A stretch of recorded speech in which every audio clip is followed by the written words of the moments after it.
On Father's Day, my daughter shouted, "It's a family celebration. Don't come." I simply got in my car and left. 2 days later, I sold the house. I'm glad to have you here.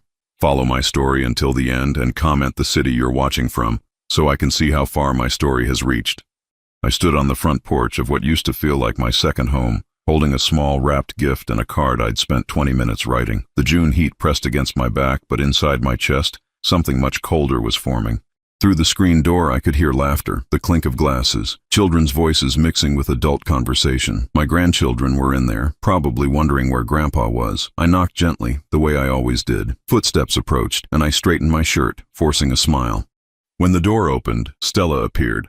But her expression wasn't the one I'd grown accustomed to over the past 3 years since Margaret's death. This wasn't the tired tolerance I'd learned to expect. This was something sharper, colder. "Dad, what are you doing here?" Her voice carried an edge that made my stomach tighten. "It's Father's Day, sweetheart.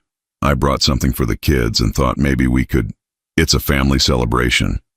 The words exploded from her lips like she'd been holding them back all day. "You can't just show up here expecting to be included. We're having private family time." The gift in my hands suddenly felt impossibly heavy. Behind her, I caught glimpses of Marcus, her husband, watching from the kitchen doorway. He didn't move to invite me in. He didn't even nod.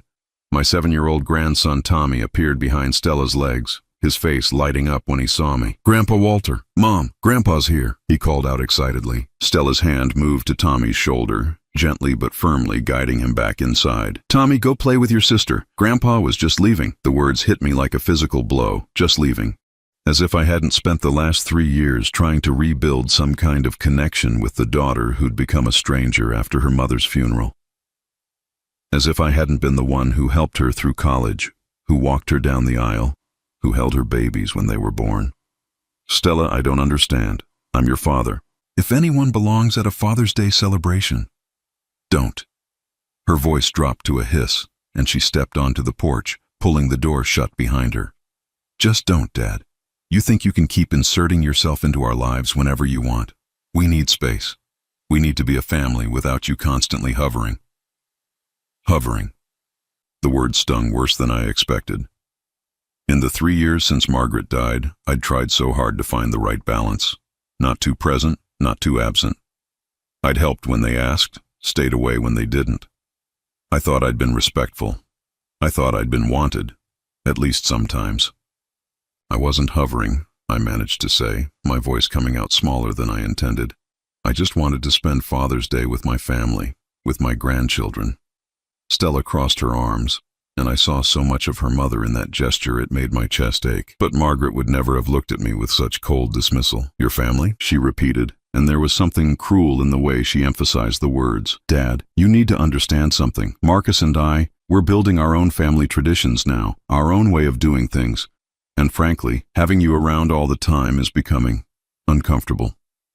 I felt my legs go weak. The porch seemed to tilt beneath me. 3 years of careful navigation, of trying to be helpful without being intrusive, of grieving my wife while watching my daughter drift further and further away, and this was where it led, to being told I was uncomfortable, a burden, an intruder in what should have been my own family. "Stella, please. Stella, I know things have been difficult since your mother passed, but I thought we were managing. I thought we were finding our way."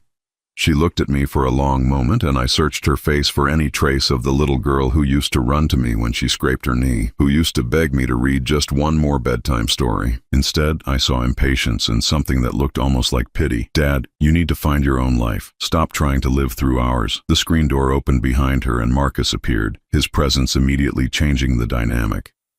He was a tall man, confident in a way that had always made me feel smaller. He placed a protective hand on Stella's shoulder. "Everything okay out here?" he asked, but he was looking at me, not her. "Dad was just leaving," Stella said quickly. Marcus nodded, as if this was exactly what he'd expected. "Walter, maybe it's better if you call next time before coming over. We had plans today. Plans on Father's Day. Plans that didn't include the father." I looked down at the wrapped gift in my hands, a photo album I'd put together with pictures of Margaret and the grandchildren, something I thought they might treasure. Now it felt foolish, presumptuous. I set it gently on the porch railing. "I'll just leave this here," I said quietly. Neither of them moved to take it. I walked back to my car slowly, my legs feeling unsteady. Behind me, I heard the front door open and close, heard voices resuming their cheerful chatter. The celebration continued without me, as if I'd never been there at all. Sitting in my car, I gripped the steering wheel and stared back at the house where my daughter lived, where my grandchildren were growing up, where I was no longer welcome, the house I'd helped them buy, the mortgage I'd co-signed when Marcus's credit wasn't quite good enough, the down payment that had come from Margaret's and my savings account. I thought about Margaret then, about what she'd say if she could see this moment. She'd always been the bridge between Stella and me, translating when we couldn't understand each other, smoothing over the rough patches. Without her, we'd lost our interpreter, our mediator. Without her, I'd apparently become expendable. The drive home passed in a blur of familiar streets and unfamiliar pain. My house, the house Margaret and I had shared for 32 years, felt cavernous and cold when I walked through the front door. The Father's Day cards I'd received from Tommy and Lucy last year still sat on my desk, their construction paper and crayon artwork bright against the dark wood. Would there be any this year? Would they even remember me in a month, a year? I sank into Margaret's favorite chair, the one I'd kept exactly as she'd left it, and tried to understand what had just happened. How had I become a stranger to my own daughter? How had loving her, wanting to be part of her life, become such a burden? The silence in the house pressed against my ears, broken only by the tick of the grandfather clock Margaret had insisted we buy for our anniversary 10 years ago. Each second felt like a small hammer striking against something fragile inside my chest. For the first time in 3 years, I began to wonder if my daughter was right. Maybe it was time to stop trying to be part of a family that no longer wanted me. 2 days. That's all it took to change everything. I stared at the sold sign that the realtor had just hammered into my front lawn, the sound of metal hitting earth echoing through the quiet Tuesday morning. My neighbors, the Hendersons, were peeking through their curtains, probably wondering what had gotten into old Walter. Mrs. Peterson from across the street was openly gawking from her porch, coffee mug frozen halfway to her lips. I couldn't blame them. Even I wasn't entirely sure what had gotten into me. The decision had come to me Monday night, somewhere between my 3rd glass of wine and the 4th time I'd replayed Stella's words in my head. You need to find your own life. The phrase had been bouncing around my skull for 48 hours, gaining weight and meaning with each repetition. Maybe she was right. Maybe it was time I stopped clinging to a life that clearly didn't want me in it. My phone buzzed in my pocket for what felt like the 100th time since 9 this morning. I pulled it out to see Stella's name flashing on the screen. Call number 37. I'd stopped counting after 20, but the phone kept track for me. 64 missed calls total, it said. 64 desperate attempts to reach me after 3 years of making me feel invisible. I declined the call and slipped the phone back into my pocket. Mr. Hartwell, the realtor, a sharp-dressed woman named Janet who'd handled the sale with remarkable efficiency, approached with her final paperwork. The cash offer really expedited things. Are you sure you don't need more time to pack? This is happening very fast. Fast. That was the point. If I'd given myself time to think, time to reconsider, I would have talked myself out of it. I would have found reasons to stay, excuses to keep living in this mausoleum of memories, waiting for my daughter to remember I existed. I'm sure, I told Janet, signing the last document with hands that barely trembled. The buyers can have it as is. Everything's included except for what's in my suitcases. She nodded, though I caught the concerned look she exchanged with her assistant. They probably thought I was having some kind of breakdown. They weren't wrong. My phone buzzed again. This time it was Marcus. I almost laughed. In 3 years, Marcus had never called me, never initiated a single conversation. But now, with the house sold and their safety net suddenly gone, he found my number quickly enough. The thing about being treated like an ATM for years is that you start to recognize the patterns. The way conversations always seem to steer toward money. The way small emergencies always seem to coincide with my presence. The way gratitude was always temporary, but expectations were permanent. I remembered the conversation from just 2 months ago, when Marcus had cornered me after Tommy's birthday party. He'd been unusually friendly, asking about my retirement plans, whether I'd considered downsizing. At the time, I'd thought he was being considerate, maybe even caring about my future. Now I realized he'd been fishing, trying to gauge my finances, probably wondering when he and Stella might inherit. The phone rang again. Stella. I watched her name flash on the screen and felt something cold settle in my chest. How many times had she called me in the past year just to talk? How many times had she asked how I was doing, whether I was lonely, if I needed anything that wasn't related to her immediate convenience? I couldn't remember a single one, but I could remember plenty of other calls.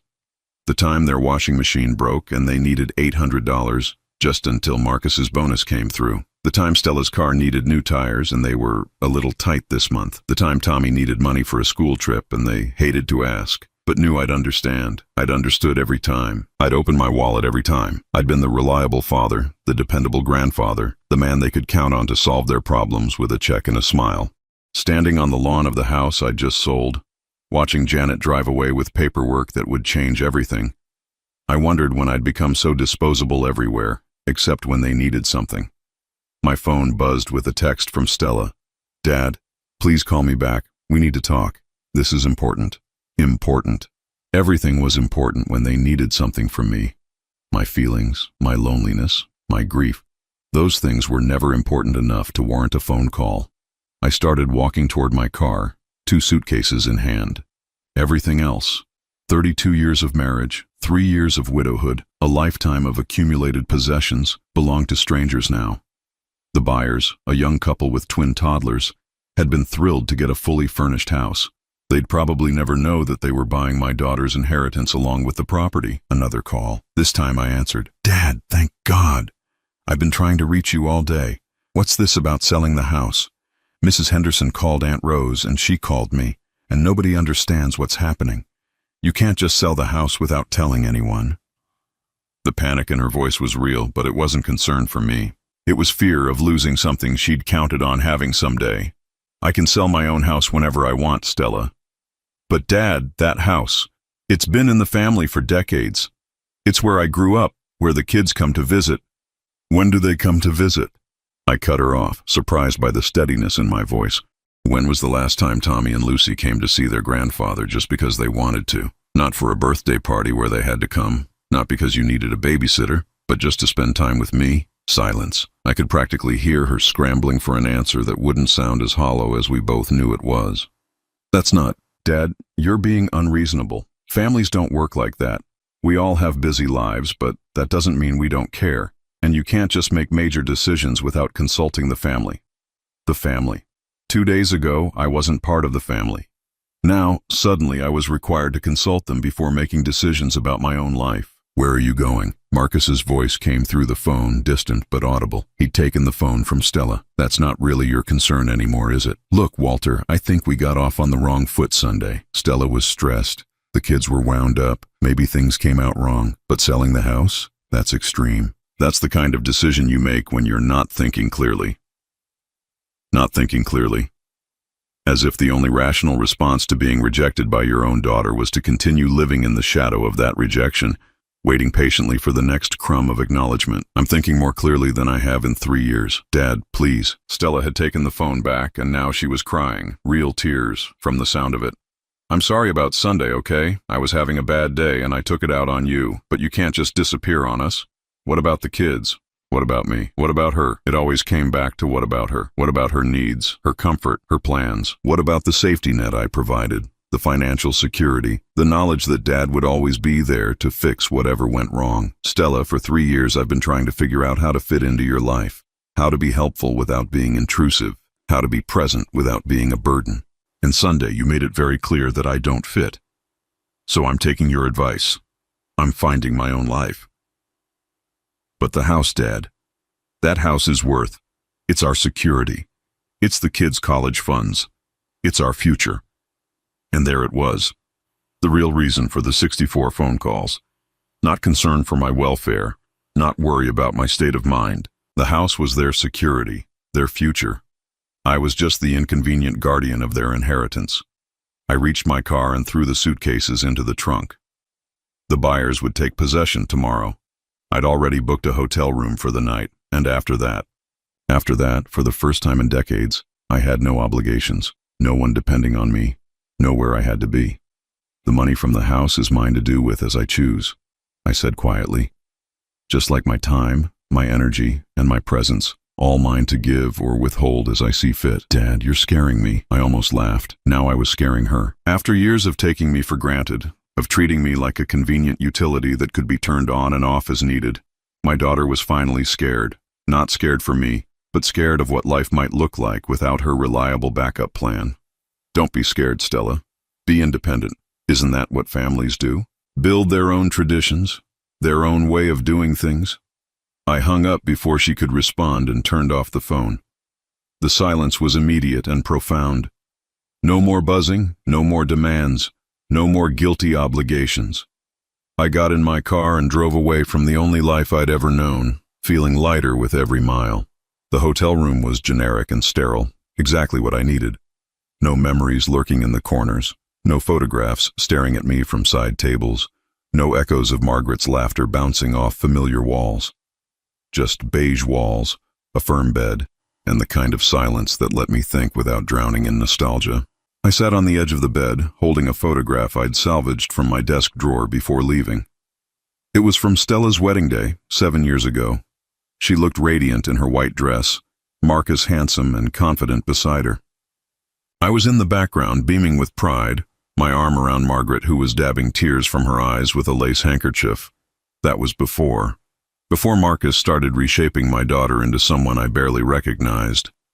Before the slow, subtle campaign that transformed me from beloved father to inconvenient obligation. It hadn't happened overnight. That's what made it so insidious, so easy to dismiss as imagination or oversensitivity. It started with small things that seemed reasonable, even considerate. Walter, you don't need to help with the dishes. You've done enough, Marcus would say at family dinners, gently taking plates from my hands. At first I thought he was being polite, saving me from kitchen duty, but then I noticed he'd steer Stella away too, creating a private bubble where they could talk without me overhearing. Dad, Marcus thinks we should handle the kids' discipline ourselves, Stella had told me one afternoon when I'd tried to redirect Tommy's tantrum.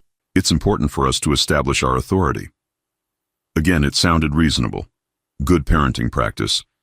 But it meant another area where my input was no longer welcome, another way I was being edged out of my grandchildren's lives. The financial requests started about 2 years into their marriage. Small at first, always presented as temporary inconveniences. Marcus had been between jobs, or his commission was delayed, or there was an unexpected expense, and I helped, because that's what fathers do. That's what Margaret would have wanted me to do.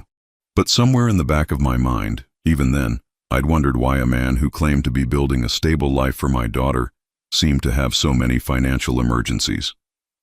Why his confidence never seemed to extend to actually managing money responsibly. Margaret had wondered too, though she'd been more diplomatic about it than I was capable of being now. Do you think Marcus is really trying to find steady work? She'd asked me one evening after another request for help with their mortgage payment. We were sitting in our garden, watching the sunset paint the sky pink and gold. It was one of our last peaceful conversations before her cancer diagnosis changed everything. What do you mean?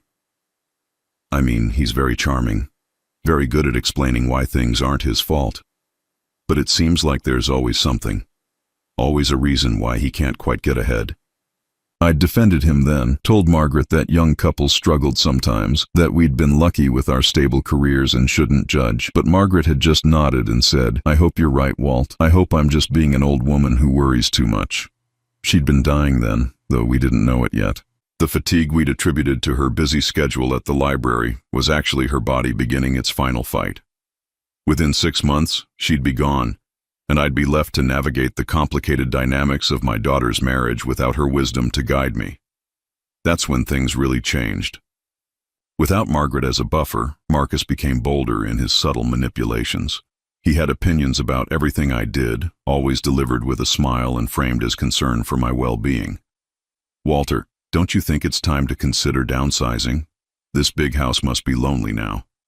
As if my grief was something to be managed by real estate decisions. Maybe you should think about one of those senior communities, Walt. You'd have people your own age to talk to, activities to keep you busy, as if I was some pathetic old man who needed organized entertainment to give my life meaning. And Stella, drowning in her own grief and the overwhelming demands of new motherhood, seemed to absorb his suggestions like gospel truth. Her concern for me became tinged with impatience, her love conditional on my willingness to follow their advice about how I should live my life. The worst part was how reasonable it all sounded on the surface. They were concerned about me living alone. They wanted me to be happy and fulfilled. They thought I needed more social interaction, more purpose. What they really wanted was for me to become someone else's responsibility so they could inherit my house and stop feeling obligated to include me in their lives. I remembered the conversation that had finally opened my eyes about 6 months ago. I'd arrived early to pick up Tommy from school when Stella was sick, and I'd overheard Marcus on the phone in the kitchen. "I know it's taking longer than we thought," he was saying, his voice low but not quite quiet enough, but he's stubborn. He's got this idea that he needs to stay connected to the family, and Stella feels guilty about pushing too hard. A pause while the person on the other end responded. "No, the house is definitely worth waiting for. Prime location, paid-off mortgage. We just need to be patient and keep working on the senior living angle. Once he's settled somewhere, he'll realize how much better it is, and we won't have to feel bad about it." Another pause. "Trust me, he'll thank us eventually, and Stella will have her inheritance while she's young enough to enjoy it." I'd stood frozen in the hallway, holding Tommy's backpack and trying to process what I'd just heard, my own son-in-law discussing my life like I was a problem to be solved, an obstacle to be managed, talking about my house, Margaret's and my home, like it was already his. But the worst part was the way he'd said, "Stella will have her inheritance."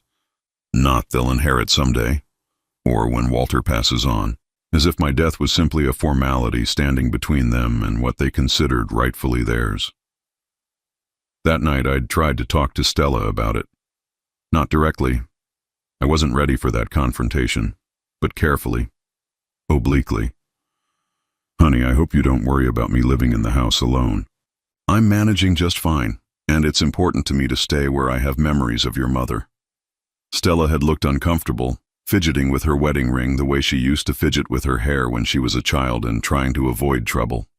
"Dad, we just want what's best for you. That house is so big, and there's so much upkeep.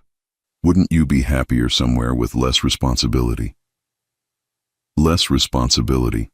As if maintaining the home I'd shared with her mother was a burden rather than a comfort.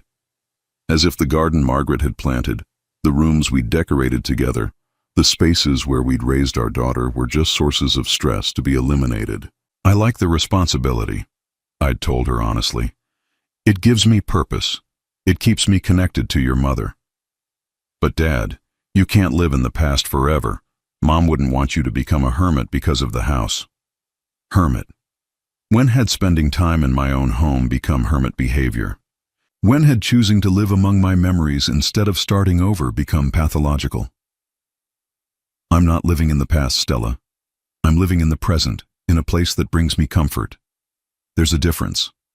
She'd sighed then, the way she used to sigh when I wouldn't let her stay out past curfew or buy her the expensive jeans all her friends had. "Okay, Dad, but promise me you'll think about it, about what might make you happiest in the long run." I'd promised, because that's what fathers do. We promise to consider our children's wishes, even when those wishes are really someone else's agenda wrapped in concern.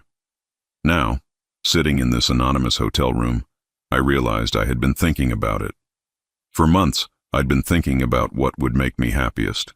And what would make me happiest was being valued for more than my real estate and my bank account.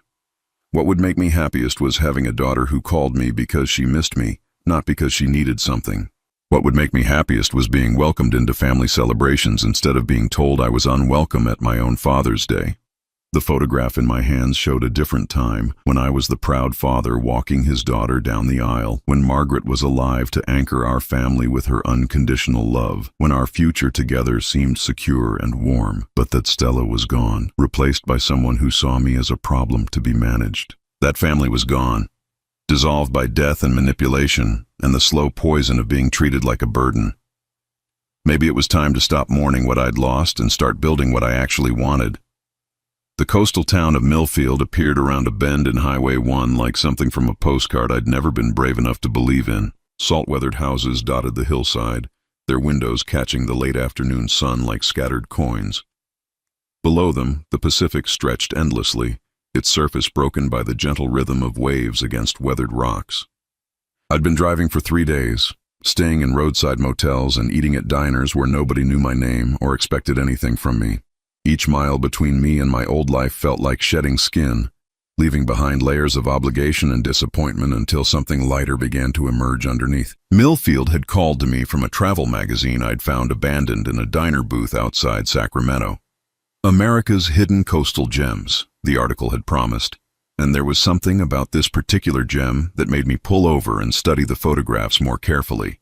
Maybe it was the way the town seemed to embrace the ocean rather than simply exist beside it. Maybe it was the small harbor with its working fishing boats and weathered docks, so different from the pristine marinas I was used to. Or maybe it was the simple fact that I'd never been here before, had no memories to haunt me, no expectations to fulfill.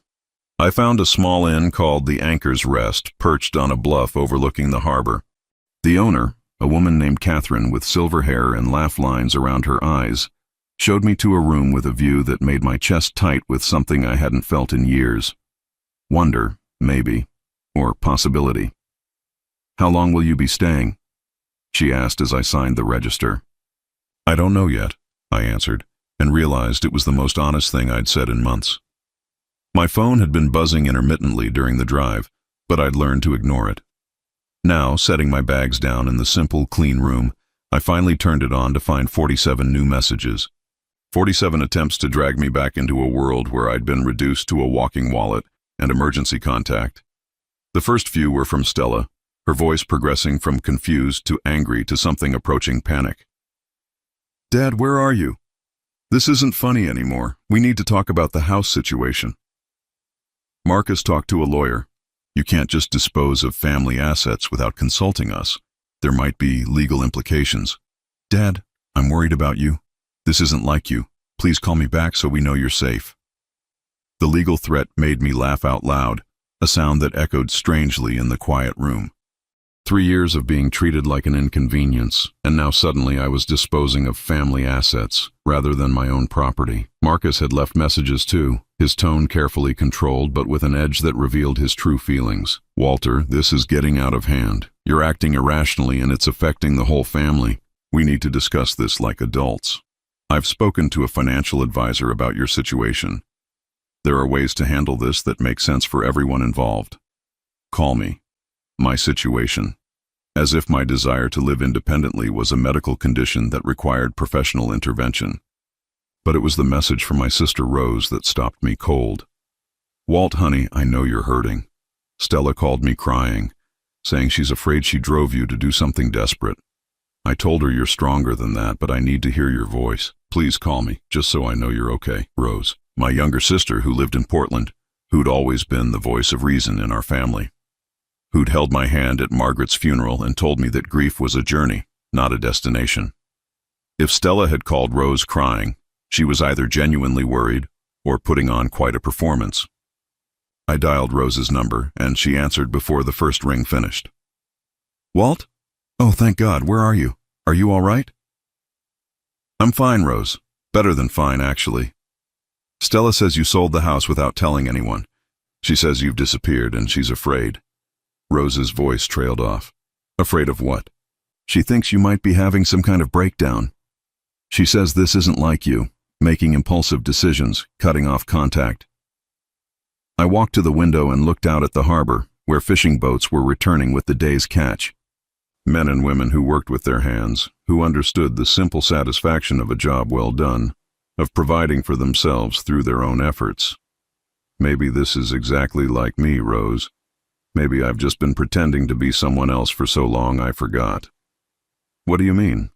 "I mean, when did it become a breakdown to want to be treated with basic respect by your own family? When did it become irrational to expect your daughter to want you at Father's Day dinner?" Rose was quiet for a long moment. "She told me there was a misunderstanding, that you showed up unexpected and things got tense." "Is that what she called it? A misunderstanding?" I found myself telling Rose the whole story. Stella's words, Marcus's silent approval, the feeling of being erased from my own family. Rose listened without interrupting, and I could hear her breathing grow heavier as the details piled up. "Oh, Walt, I had no idea it had gotten that bad. Nobody did, because I kept trying to be understanding, to give them space, to be the kind of father who didn't impose. But somewhere along the way, not imposing became not mattering. And the house? The house was the last thing tying me to a life where I was tolerated instead of welcomed. So I cut the tie." Rose sighed, and I could picture her sitting in her kitchen, probably surrounded by the photographs of her grandchildren that covered every surface. Rose had been blessed with sons who married women who embraced her, who fought over who got to host family holidays, who called her just to chat. Where are you now? Somewhere beautiful. Somewhere I can figure out who I am when I'm not trying to be useful to people who don't value me. Stella does value you, Walt. She's just what? Confused? Going through a phase? Rose, she told me to my face that I wasn't welcome at a family celebration. Her husband stood there nodding. This isn't a misunderstanding. This is who they are. Another long silence. Then Rose said quietly, "What can I do to help?" The question surprised me. Not, "How can we fix this?" Or, "What do you need to come home?" But, "How can I help?" As if my decision to leave was valid, as if my feelings mattered, as if I had the right to choose my own path even if it upset other people. Nothing right now. Just know that I'm safe, and I'm not running away. I'm running toward something. I just don't know what it is yet. Will you stay in touch? Let me know how you're doing. I will. After I hung up, I sat in the growing darkness and realized that for the first time in 3 years, I wasn't waiting for anyone to call me back. I wasn't checking my phone every few minutes to see if Stella needed something. I wasn't planning my days around being available for emergencies that might or might not be real emergencies. I was just here, in this quiet room, listening to the sound of waves against rocks and feeling something I'd almost forgotten existed. Peace. The next morning, I walked down to the harbor and found a small cafe called Maggie's. The waitress, a woman about my age with kind eyes and calloused hands, poured me coffee without being asked and set a menu in front of me. "You're new," she observed. Not a question, just a statement of fact. "How can you tell?" 23 years in this town. I know every face and I'd remember yours." She smiled. "Passing through or staying a while?" "I'm not sure yet." "Well, either way, the pancakes are good and the coffee's strong. That's about all any of us can guarantee." I ordered the pancakes and sat watching the harbor come to life around me. Fishermen preparing their boats, shop owners opening their doors, children riding bikes along the waterfront. A town that functioned without me, that had its own rhythm and purpose, that neither needed me nor resented my presence. My phone buzzed. Stella again. This time I answered. "Dad, where are you? I've been so worried." "I'm fine, Stella."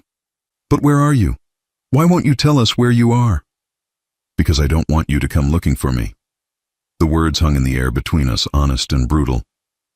That's a terrible thing to say to your daughter." "No more terrible than telling your father he's not welcome at a family celebration." "I was having a bad day. I said things I didn't mean." "Did you mean them when you said them?" Silence. That's what I thought. "Dad, please come home. We can work this out. This is my home now. You don't even know where you are." "I know exactly where I am, Stella. I'm somewhere I can breathe without worrying about being a burden to anyone. Somewhere I can exist without justifying my presence." "You never had to justify anything with us." I almost laughed. "Stella, I've been justifying my existence to you and Marcus for 3 years. Every visit, every phone call, every attempt to be part of your lives has required an explanation of why I was necessary." "That's not true. When's the last time you called me just because you missed me? Not because you needed something, not because it was a holiday or a birthday, just because you wanted to hear my voice?" Another long silence. "I have to go," I said finally. "I have a new life to build." I hung up and turned off the phone. The pancakes arrived steaming and golden, and for the first time in years, I ate breakfast without checking my phone once. I'd been in Millfield for 3 weeks when they found me. I should have known they wouldn't give up.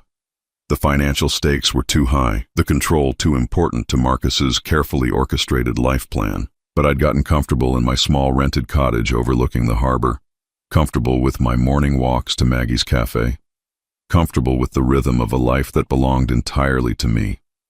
I was sitting on my front porch reading a book I'd bought at the local bookstore, something I'd never had time for when my days were structured around being available for other people's emergencies, when I heard the car doors slam, 2 doors which meant they'd both come. I looked up to see Stella walking up the gravel path, her face a mixture of relief and fury, with Marcus following close behind, carrying Tommy in his arms.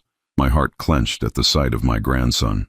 Tommy looked confused and tired, probably wondering why he'd been dragged on a long car ride to see a grandfather who'd apparently vanished from their lives. Lucy wasn't with them, too young for the journey, probably left with a babysitter, but Tommy's presence was strategic. Marcus was too calculating to bring a 7-year-old along by accident. "There you are," Stella said, her voice tight with emotion I couldn't quite identify. "Do you have any idea how worried we've been? How scared Tommy was when I told him Grandpa had disappeared?" I set my book down slowly, feeling the peace of the last 3 weeks slip away like sand through my fingers. "Hello, Stella. Marcus." Marcus nodded curtly, but his eyes were already scanning my cottage, probably calculating its worth, wondering if this was where I'd transferred my assets. Tommy squirmed in his father's arms, reaching toward me. "Grandpa Walter, why didn't you tell us where you were? Mommy said you went away because you were sad." The words hit me like a physical blow. Of course, Stella had made this about my emotions, my inability to cope, rather than her rejection. In Tommy's young mind, I'd abandoned him because I was sad, not because his mother had made it clear I wasn't welcome in their family.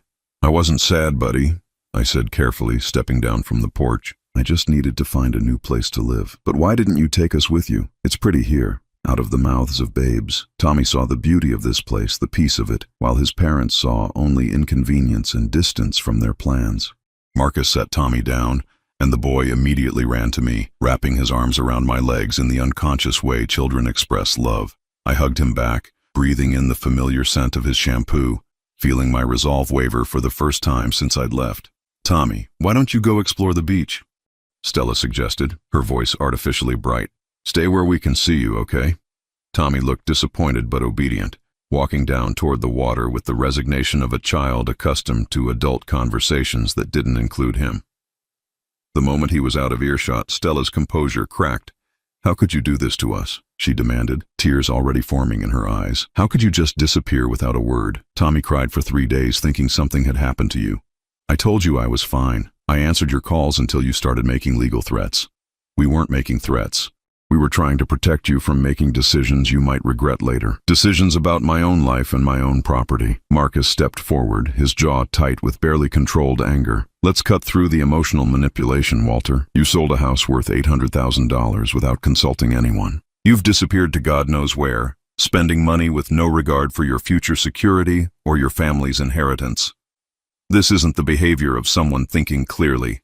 There it was, the real issue, laid bare without any pretense of concern for my well-being.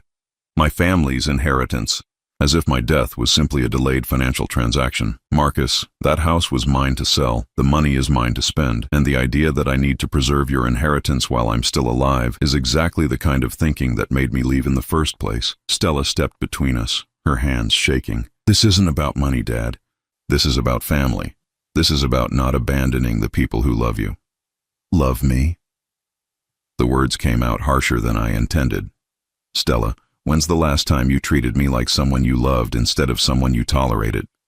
That's not fair, isn't it? Tell me one thing you've done in the past year that showed you valued me as a person rather than as a solution to your problems." She opened her mouth, then closed it, her face cycling through emotions as she tried to find an answer that would sound convincing. "I invited you for holidays. You invited me to help with preparation and cleanup, while Marcus watched television and the kids played. You invited me to contribute money for gifts and food while treating me like hired help. You're exaggerating, am I? Last Christmas, when I offered to read Tommy a bedtime story, you said Marcus preferred to handle bedtime routines. When I tried to help Lucy with her puzzle, you said she needed to learn independence. But when the credit card bill for Christmas shopping was too high, somehow my involvement was not just welcome but expected." Marcus's face was reddening, his patience clearly wearing thin. "You're playing the victim here, Walter. We included you in everything. We made you feel needed. You made me feel used, because you were useful. That's what families do. They help each other. But apparently your help comes with strings attached. No, Marcus, apparently your love comes with strings attached." Stella let out a sob, covering her face with her hands. "I can't believe you're saying these things.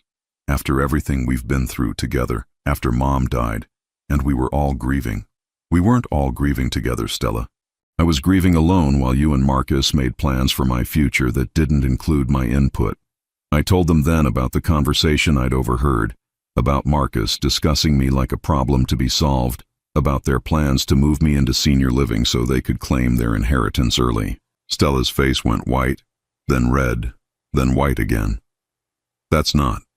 That conversation wasn't. You don't understand the context. Then explain it to me. But she couldn't, because there was no context that made it acceptable. No explanation that would transform a discussion about manipulating me out of my home into evidence of love and concern. Marcus, to his credit, didn't try to deny it. Fine. Yes, we discussed options for your living situation. Yes, we thought you might be happier with people your own age, with activities and social opportunities. And yes, we talked about what would happen to the house. That's called planning, Walter. That's called thinking about the future. That's called counting your chickens before they hatch. That's called being realistic about what happens when elderly people live alone in houses too big for them, with no support system. I had a support system. I had a daughter who was supposed to love me. Stella's sobs intensified, and for a moment I felt the familiar pull of guilt, the impulse to comfort her, to take back my words, to minimize my own pain, to make hers go away. But I'd spent 3 years doing exactly that, and where had it gotten me? Tommy came running back from the beach, his pockets full of shells and his face bright with excitement. Grandpa, look what I found. Can you help me identify them? I knelt down to examine his treasures, grateful for the interruption. Sea glass, smooth stones, a few common shells. Simple treasures that delighted him because no one had taught him yet that their value was measured in dollars rather than wonder. This one's beautiful, I told him, holding up a piece of green sea glass. The ocean tumbled it for years to make it this smooth. Like it was in the washing machine? Exactly like that. Marcus cleared his throat impatiently. Tommy, get in the car. We need to talk to Grandpa alone. But I want to stay with Grandpa. I like it here. Get in the car, son. The sharpness in Marcus's voice made Tommy flinch.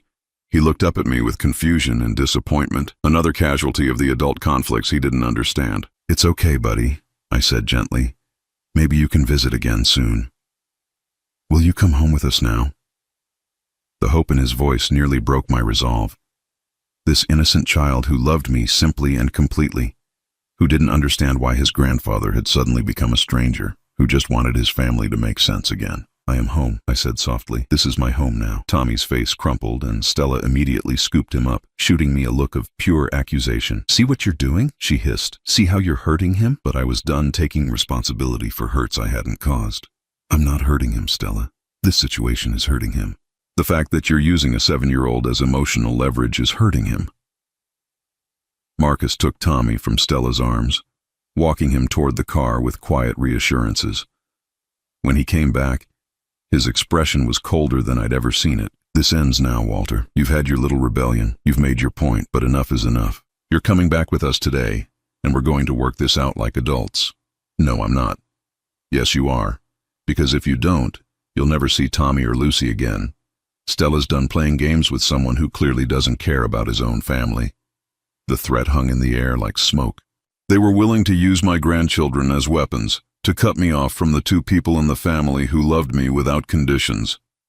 I looked at Stella, waiting for her to object, to tell Marcus that he couldn't speak for her, that she wouldn't participate in emotional blackmail.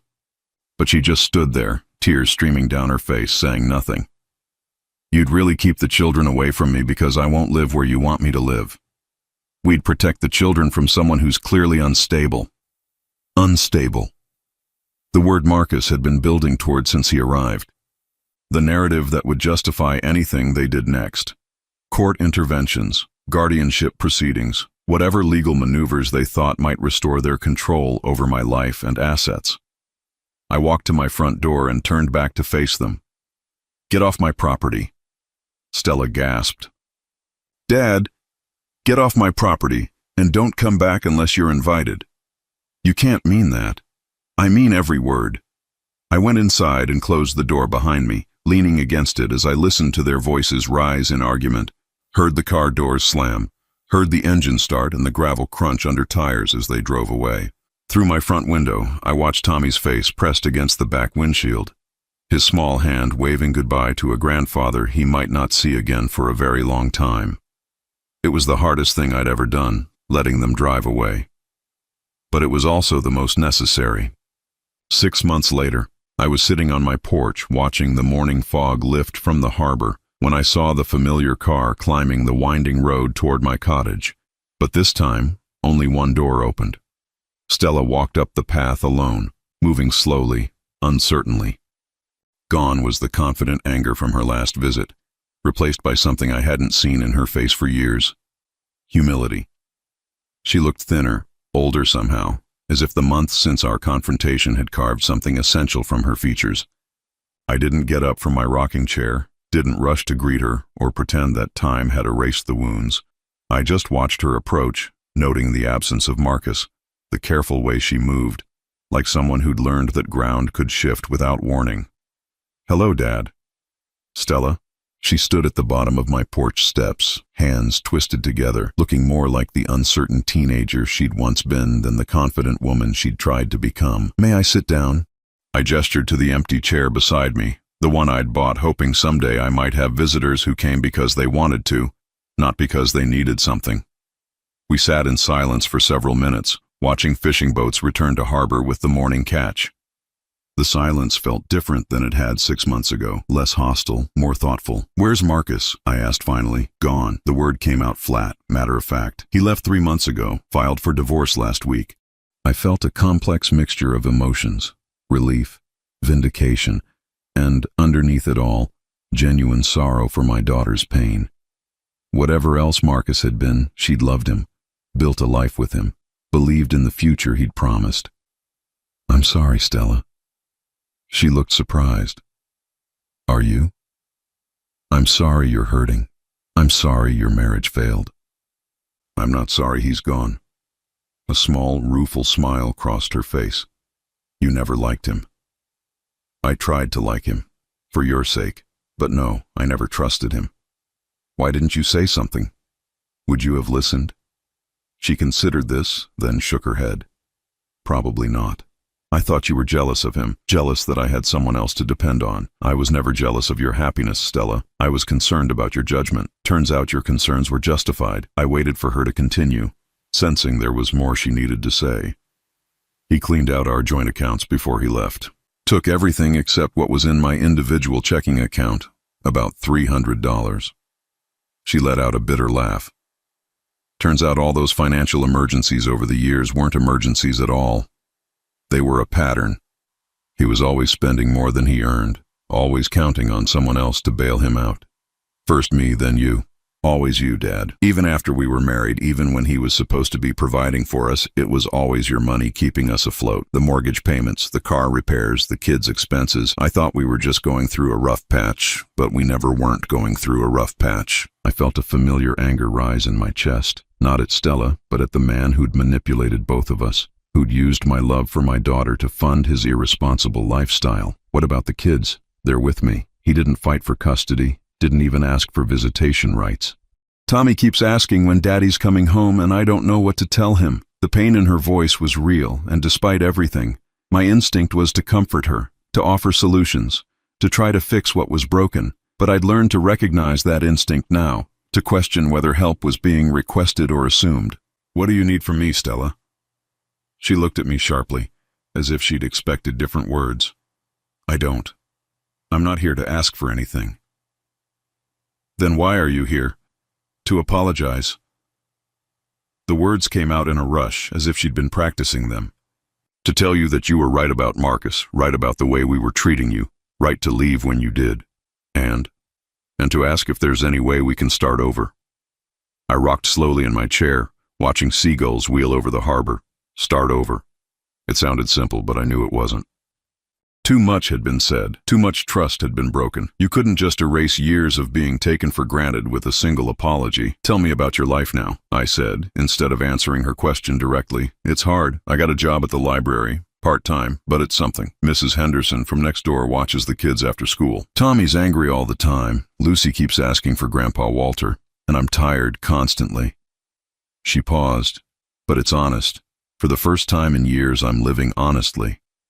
What does that mean? It means I'm not pretending everything is fine when it isn't.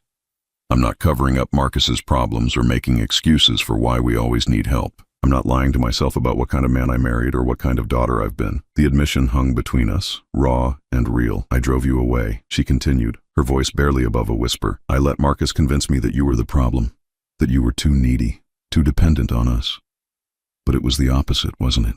We were dependent on you, and we resented you for it instead of being grateful. Why did you resent me? Because it was easier than admitting Marcus wasn't capable of taking care of us. Because accepting your help meant acknowledging that our life was built on a foundation of lies. She wiped her eyes with the back of her hand. And because after Mom died I was so angry at everyone and everything, and you were the safest target. You'd always forgive me, always try to understand, always be there no matter how badly I treated you. Until I wasn't. Until you weren't. We sat quietly again, processing the weight of her honesty. A fishing boat was coming into harbor, seagulls following in its wake, hoping for scraps. The scene was peaceful, routine, the kind of simple beauty that had helped heal something inside me over these past months. The kids miss you, Stella said eventually. I miss them too. Tommy still has the shells you helped him identify. He keeps them in a jar by his bed and tells anyone who'll listen about his grandfather who lives by the ocean. My throat tightened. How is Lucy? She's 4 now. She draws pictures of beaches and boats and writes for Grandpa on all of them. I have a whole stack of them at home. The image of my granddaughter drawing pictures for a grandfather she hadn't seen in 6 months nearly broke my resolve, but I'd learned to sit with difficult emotions instead of immediately acting to resolve them. I want to see them, I admitted, but I won't go back to the way things were. I don't want the way things were either. That life nearly destroyed all of us. What do you want? I want to be a daughter you can be proud of. I want my children to know their grandfather, and I want to earn back the right to call you family. Earn back the right. The phrase showed more understanding of what had been broken than any apology could. It would have to be different, I said carefully. I won't be taken for granted again. I won't have my worth measured by my usefulness. And I won't be manipulated or managed by anyone. I understand. Do you? Because 6 months ago, you and Marcus were ready to cut me off from my grandchildren to force me back into line. That's not something I can forget. Stella's face crumpled. That was Marcus's idea. I should have stopped him, should have stood up to him, but I was so angry and so scared about money that I let him speak for me. You stood there and said nothing while he threatened me. I know, and I've hated myself for it every day since. Hating yourself doesn't undo it. No, it doesn't. But maybe proving I've changed does. I looked at my daughter, really looked at her, and saw someone I hadn't seen in years. The confident mask was gone, the entitlement stripped away, leaving someone vulnerable and real and genuinely remorseful. How do you prove you've changed? By not asking you for money, by not assuming you'll fix my problems, by respecting your boundaries and your choices, even when they're inconvenient for me. And if I said I wanted to stay here, live my own life, see you and the kids occasionally, but not be drawn back into daily involvement in your problems, then I'd respect that, and I'd be grateful for whatever relationship you were willing to have. And if I said I wanted nothing to do with any of you ever again? Her face went white, but her voice stayed steady. Then I'd respect that too, even though it would break my heart. The answer surprised me. 6 months ago, Stella would have argued, would have made demands, would have insisted that family obligations overrode personal boundaries. This version of my daughter understood that love without choice wasn't really love at all. I don't want nothing to do with you, I said finally, but I also don't want to go backward. Forward then? Forward, but slowly, carefully, with honesty about what we both need and what we both can give. Relief flooded her features, but she didn't rush to embrace me or make grand promises about the future. She just nodded and said, "Thank you." A year later, I stood in my small backyard garden, watching Tommy and Lucy chase butterflies among the wildflowers I'd planted. They visited once a month, always with advanced planning, always with clear expectations about length of stay and activities. Stella had kept her word. She'd rebuilt her life slowly, finding strength I didn't know she possessed. She'd never again asked me for money, though I'd offered occasionally when I saw genuine need. She'd learned to solve problems on her own before involving me, to ask for advice without expecting me to provide solutions. The relationship we'd built wasn't the same as what we'd had before. It was better, based on mutual respect instead of obligation, on genuine affection instead of guilt, on choice instead of assumption. Marcus had disappeared completely, leaving behind only debt and custody papers he'd never bothered to sign. Stella had shouldered the responsibility alone, growing stronger in the process. "Grandpa Walter!" Lucy called out, running toward me with a dandelion clutched in her fist. "Look what I found." "It's beautiful," I told her, accepting the wilted flower with the solemnity it deserved. "Grandpa," Tommy said, appearing at my elbow, "will you help me build a sandcastle when we go to the beach later?" Of course I will. And I would. Not because I had to, not because anyone expected it of me, but because I wanted to. Because these moments were gifts, not obligations. Because this family, smaller and scarred but genuine, was worth rebuilding. Stella appeared on the back porch, watching her children play in my garden with a smile I hadn't seen in years. "Happy Father's Day, Dad," she called out. This time, I was invited. Now I'm curious about you who listened to my story. What would you do if you were in my place? Have you ever been through something similar? Comment below, and meanwhile, I'm leaving on the final screen 2 other stories that are channel favorites, and they will definitely surprise you. Thank you for watching until here.